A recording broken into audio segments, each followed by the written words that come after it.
Welcome to another video from DIY Daily. I've just put together a short video today just showing you how to replace the remote key battery on this style Ford key. Now to start with, you're just going to need a 2032 battery. I'll put a link to these in the description below or the link above if you want to check them out. It's quite a straightforward replacement.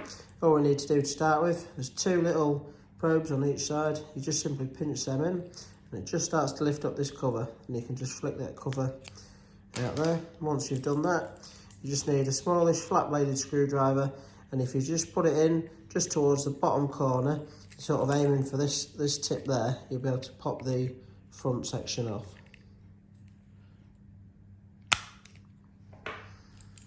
See, that pops it out. Once you've done that, you can just simply access the battery there.